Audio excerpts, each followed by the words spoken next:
हा खमंग मसाला घालून एकदा ही वांग्याची भन्नाट भाजी करून बघा. शेजारी सुद्धा तुम्हाला विचारतील भाजीत कुठला मसाला घातला आहे ते. ही वांग्याची भाजी जर तुम्ही रोडग्याबरोबर खाल्ली तर या जेवणाची चव तुम्ही आयुष्यात कधीच विसरणार नाही, माझी गॅरंटी आहे. आणि कधीतरी जर तुम्हाला नॉनव्हेजच्या चवीची व्हेज भाजी बनवायची असेल तर ही भाजी अगदी परफेक्ट आहे. नक्की ट्राय करा. जर रेसिपी तुम्हाला आवडली तर लाईक करा. अशाच नवनवीन रेसिपी पुढेही बघण्यासाठी घरोघरी अन्नपूर्णा या चॅनलला सबस्क्राईब करून बेल आयकॉन दाबा, तसेच ऑलवर नक्की क्लिक करा. चला तर मग जास्त वेळ न घालवता लगेच सुरुवात करूया.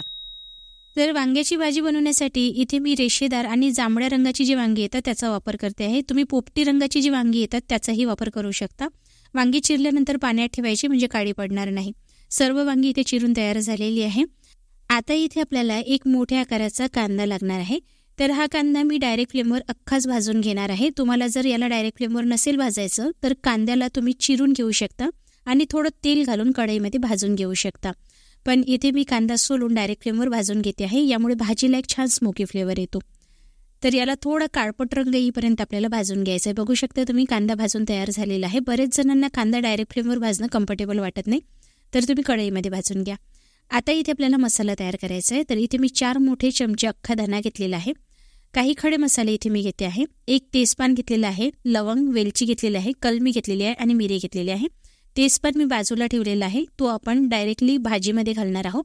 हा मसाला अगदी स्लो फ्लेमवर आपल्याला भाजायचा आहे. सोबतच मी इथे कमी तिखट असलेल्या सुक्या लाल मिरच्या घेते आहे. तर या मिरच्यासुद्धा आपल्याला सोबतच भाजून घ्यायच्या आहे. आता इथे मी खोबरं घेतलेलं आहे. सुकं खोबरं मी बारीक किसून घेतलेलं होतं ते घातलेलं आहे आणि छान लालसर तांबूस रंग येईपर्यंत याला भाजायचं आहे. मसाले अगदी मंद आचेवर भाजायचे आहे आणि मसाले पूर्णपणे गार झाल्यानंतरच आपल्याला वाटायचे आहे.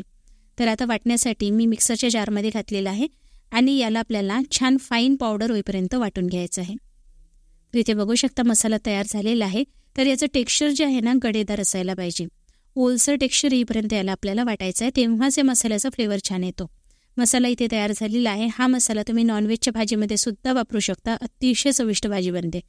आता जो कांदा पण भाजून घेतलेला होता याचं सुद्धा एक वाटण तयार करायचं आहे. त्यासाठी मी सुरीने हा कांदा चिरून घेते आहे, म्हणजे वाटत असताना तुकडे राहणार नाही.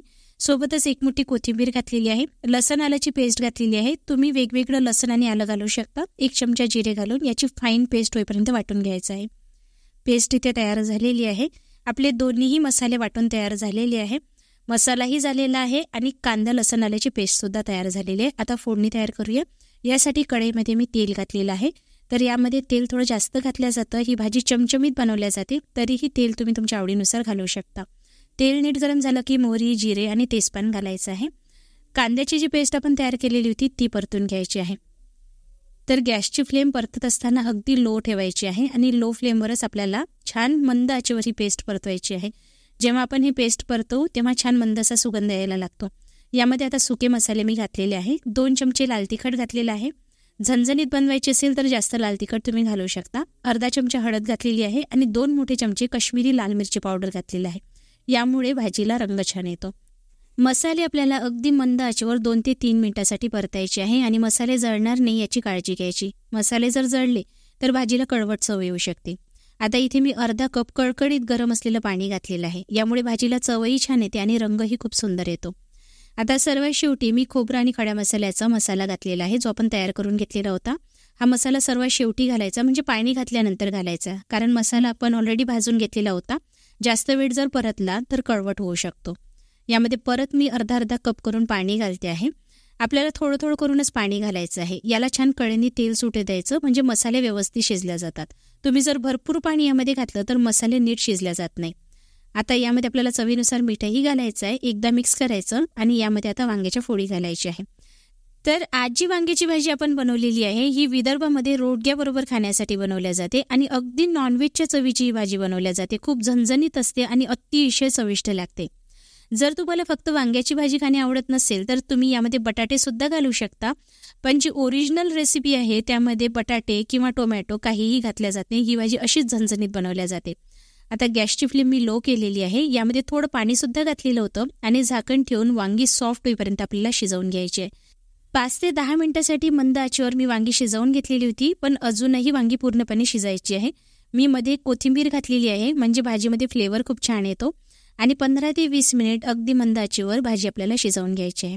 तर भाजी शिजवायची केव्हापर्यंत, वांग्याचा जो गर आहे ना, तो जेव्हापर्यंत रश्श्यामध्ये उतरत नाही तेव्हापर्यंत ही भाजी आपल्याला शिजवायची आहे. म्हणजे वांगी अगदी घोटल्यासारखी व्हायला पाहिजे, एकजीव व्हायला पाहिजे, तेव्हाच या भाजीची चव अतिशय भन्नाट लागते. वरून चिरलेली कोथिंबीर घालायची आहे आणि इथे ही आपली झणझणीत चमचमीत वांग्याची भाजी तयार झालेली आहे. तर ही वांग्याची भाजी तुम्ही एकदा रोडग्याबरोबर ट्राय करून बघा. आयुष्यात तुम्ही कधी या भाजीची चव विसरणार नाही. किंवा कधीतरी तुम्हाला नॉनव्हेजच्या चवीची एखादी व्हेज भाजी जर ट्राय करायची असेल ना, तर नक्की ट्राय करून बघा. आणि या वांग्याच्या भाजीमध्ये जो मसाला आपण घातलेला आहे ना, तो मसाला तुम्ही बनवून ठेवू नका, फ्रेश बनवा आणि फ्रेश वापरा. कुठल्याही व्हेज भाजीला तुम्ही नॉनव्हेजची चव देऊ शकता, एवढा चविष्ट लागतो हा मसाला.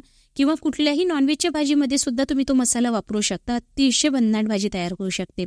आणि याबरोबर इथे जो रोडगा पण तयार केलेला आहे ना, याची रेसिपी ऑलरेडी माझ्या चॅनलला अवेलेबल आहे, तुम्ही माझ्या चॅनलला जाऊन बघू शकता. तर बघू शकता इथे झणझणीत वांग्याची भाजी आपली तयार झालेली आहे. एकदा नक्की ट्राय करा. तुम्हाला ही रेसिपी कशी वाटली मला कमेंट करून नक्की कळवा. जर आवडली असेल तर व्हिडिओला एक लाईक नक्की करा, शेअर करा. आणि अशाच नवनवीन रेसिपी जर पुढेही तुम्हाला माझ्या चॅनलला बघत राहायची इच्छा असेल तर चॅनलला सबस्क्राईब करा, बेल आयकॉन दाबा, तसेच ऑलवर नक्की क्लिक करा. म्हणजे जेव्हा मी नवनवीन व्हिडिओज अपलोड करेल तेव्हा त्याची नोटिफिकेशन लगेच तुम्हाला मिळेल. आणि सबस्क्राईब करणं हे एकदम फ्री आहे. चला तर मग लवकरच आपली भेट होणार आहे अशाच एका भन्नाट रेसिपी बरोबर. तोपर्यंत हा व्हिडिओ बघण्यासाठी तुमचे खूप खूप मनपूर्वक आभार.